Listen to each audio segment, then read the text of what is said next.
Hello and welcome to a new Ukraine war update. As always, please make sure to leave a like and comment. This really helps me out more than you can imagine. Thank you. Ukrainian special forces have continued to conduct ambushes and combat operations deep within Russia throughout the week, releasing several helmet cam videos from their operations in the Kursk region. What you see here is helmet cam footage of Ukrainian paratroopers from the 82nd Air Assault Brigade conducting an ambush on Russian vehicles, including a small truck and a car. After the ambush, several Russians were taken prisoner, but this had to be cut out of this edit. You can find the full unedited video on my Telegram channel, however. It looks like the Ukrainians conducted their ambush with small arms only, and no rocket launchers or heavy machine guns were used.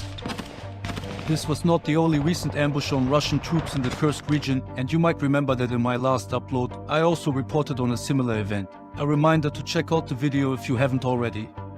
In addition, a video was also released showing a unit of Ukrainian special forces clearing out Russian positions in a forested area, also reportedly in Kursk, Russia. These units are generally called DRGs and are reconnaissance and sabotage units tasked with disrupting Russian elements behind enemy lines. Some of the operatives were even wearing full ghillie suits, something we've only seen from Russian forces before. DRG stands for Diversionary Reconnaissance Groups, and these units have played a significant role in Ukraine's invasion of Russia so far, as they were among the first to set foot on Russian territory. They now continue to operate deeper and deeper inside the country. But that's not all. It seems their operational style has sparked fear among regular Russian troops, as there have been reports that they were wearing Russian armbands and other identification symbols to disguise their presence. The pro-Russian outlet Ryba even shared a post warning Russian troops about them. It reads as follows: Ukrainian special forces are using red tactical bands, armbands to organize ambushes and operations in rear areas. We ask Russian armed forces personnel to be extremely vigilant to avoid running into the enemy disguising themselves as their own. Such actions by the enemy are logical, as this is one of the direct purposes of these units, to operate in the rear, and given that the defense line is not built up in the Kursk region, the AFU resorts to such types of camouflage. The main goal of the enemy's tactics is to increase the chances of survival of their groups and remain unnoticed. Move through populated areas without drawing attention to themselves, both from civilians and Russian military. In addition, by dressing in Russian military uniforms and gaining trust, the AFU has more opportunities to be the first to engage in combat. But it seems that not only covert Ukrainian special forces are a problem for Russian troops, but their own military assets as well. According to reports released in connection with this video, a Russian helicopter allegedly fired on its own vehicles. Russia, however, released the video nonetheless, claiming its helicopter was engaging Ukrainian troops. As proof to counter this claim, Ukraine released several pictures showing the vehicles afterward. This Ukrainian drone was not just lifting this rifle to deliver it to some random Ukrainian soldier. The rifle was attached to the drone to test the concept. Attaching rifles to drones is an experimental approach that has gained attention in recent years, particularly in the context of modern warfare and asymmetric combat. The idea is to enhance the capabilities of drones, traditionally used for surveillance or airstrikes, by equipping them with firearms to directly engage targets on the ground. This turtle tank was shown off by the Russian Ministry of Defense. Pay attention to the flag on the barrel and the inscription on the hull. Yes, you saw right. This Ukrainian drone video shows the very same tank disabled and stuck in a trench after a failed mechanized assault. Later it got destroyed by Ukrainian FPV drones. After a longer period of small unit-sized pushes into Ukrainian-held territory, Russia has recently started to use larger mechanized assaults of platoon to company size again. And by larger, I mean compared to the ones we saw over the last couple of months, especially during Russia's Kharkiv offensive. This drone video filmed by the Ukrainian 79th Air Assault Brigade on the Novomykhailivka-Vuhledar axis shows one of these assaults that was repelled by Ukrainian mines, artillery fire and FPV drones. From the footage, we can see that the attack conducted by tanks and MTLBs was stopped, but this was not the only recent Russian push in that area.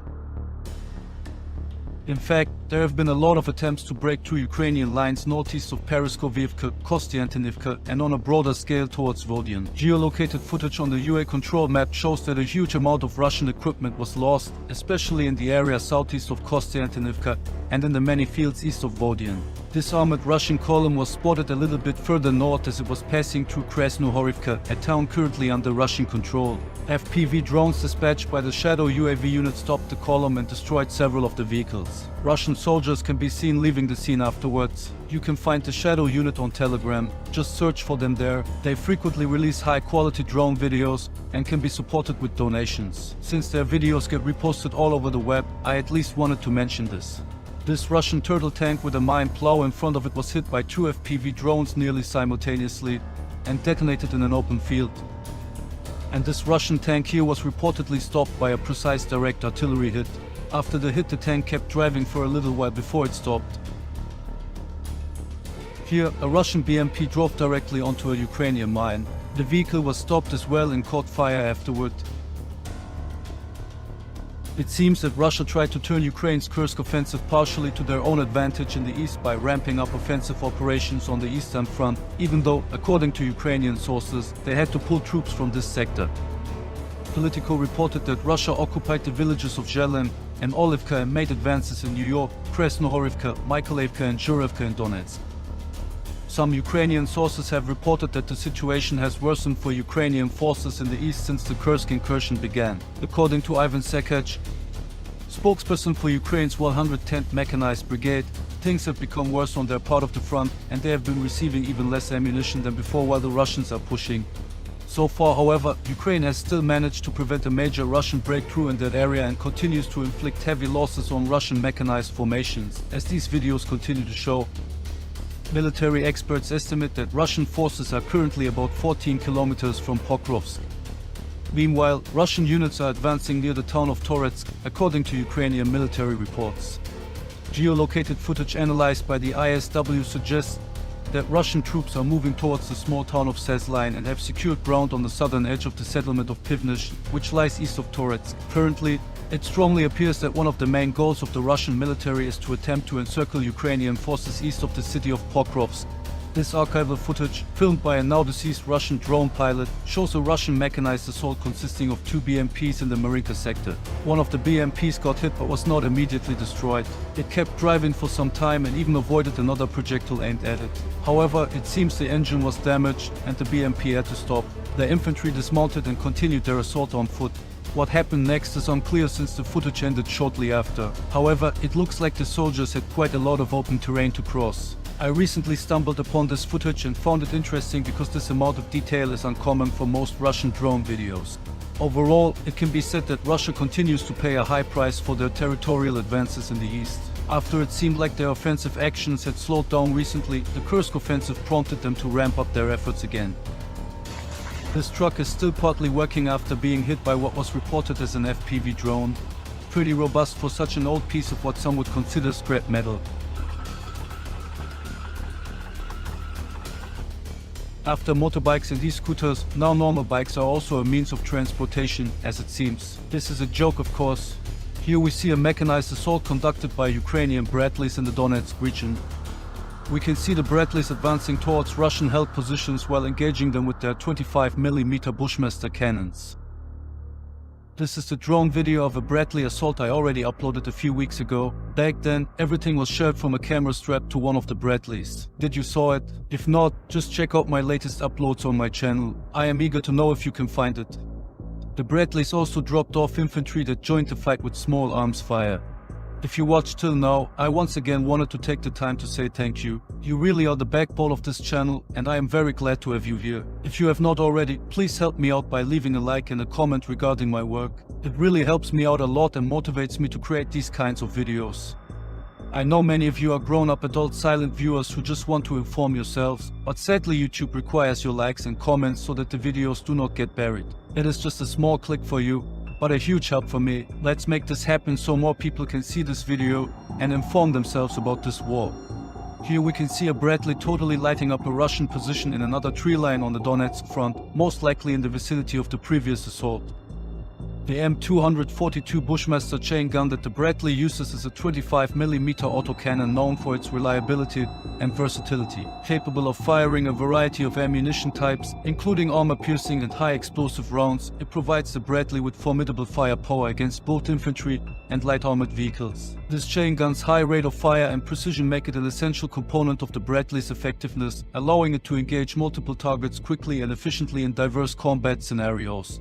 One of these scenarios is visible right here on the screen as a Russian BMP gets continuously hit by the Bradley's high explosive munitions until it is finally stopped and destroyed. Looks like the BMP tried to get away, but all its efforts were in vain since it got caught in an open field without any obstacles limiting the Bradley's field of fire. This was not the first encounter Russian armor had with the Bradley, as multiple other videos released on this channel before have shown. Perhaps the time for a Bradley versus Russian armor compilation video has come, or what do you think? Like this video if you want to see one. Because of all this, it is no wonder that the Bradley has become one of the most sought after high-value targets for Russian drone operators and artillery, as this video of a Bradley coming under an intense Russian artillery barrage shows. Here, a drone captured itself being hit by an incoming FPV drone from behind.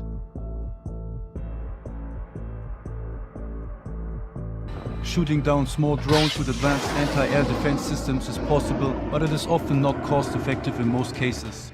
These systems are designed for larger, more valuable targets, and using them against small, inexpensive drones can be an inefficient use of resources.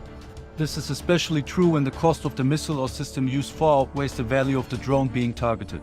To address this issue, militaries are increasingly turning to more specialized and cost-efficient counter-drone technologies, such as directed energy weapons, to neutralize these threats effectively without depleting valuable resources. However, these approaches are still highly experimental, and we have yet to see their effective implementation.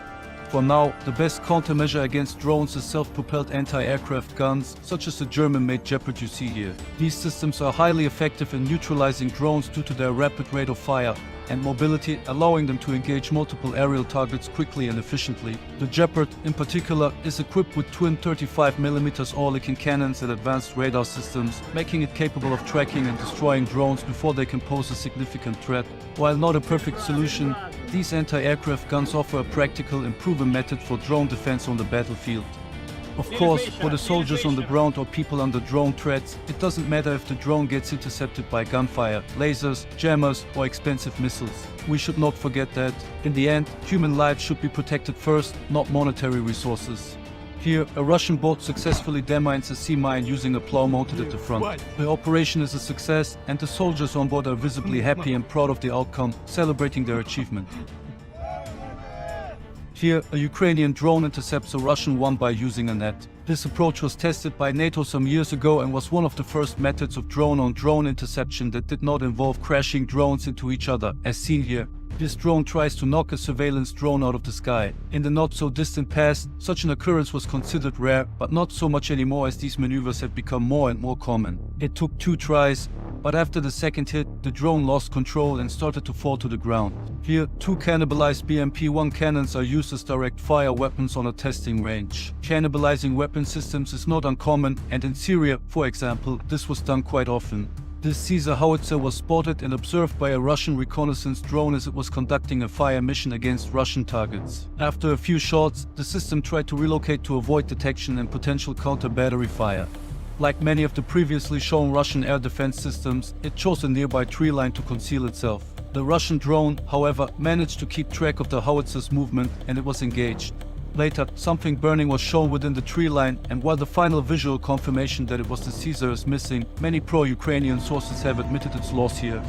While I showed the bombing of an unmanned Ukrainian sea vessel by a Russian plane earlier in this update, the best way to intercept these vessels out in the open sea, far away from all naval assets, seems to be by circling them with helicopters and engaging them with either onboard cannons or machine guns. Here we have such an example, even though it also seems the vessel was engaged by shipboard weapon systems as well. This multifaceted approach ensures a higher probability of neutralizing the threat efficiently. Helicopters provide a quick response capability and can cover vast ocean areas that ships cannot reach quickly. They offer greater mobility and can often operate in adverse weather conditions while quickly transition from surveillance to engagement roles.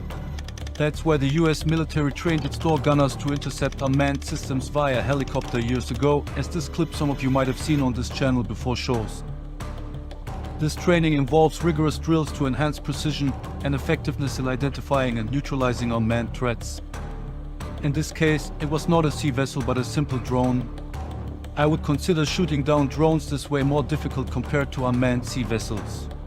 What do you think about this? Let me know in the comments. Not from Ukraine, but certainly related to Ukraine, is this video. It shows a group of private military contractors on a ship being targeted by an unmanned kamikaze boat. The armed guards observed a drone boat launched at them by Yemeni Houthi rebels and start to engage it with small arms fire in an attempt to intercept it before it can hit the hull of their vessel. I say that this is related to Ukraine because the approach of using USVs as kamikaze boats was mostly proven in Ukraine, even though Iran has also experimented with this for a long time. Additionally, it has been reported that one of the guards here was actually Ukrainian. Houthi rebels in Yemen have increasingly employed unmanned surface vessels as a significant component of their maritime strategy, targeting commercial and military vessels in the Red Sea. The men needed a few shots, but in the end, they succeeded.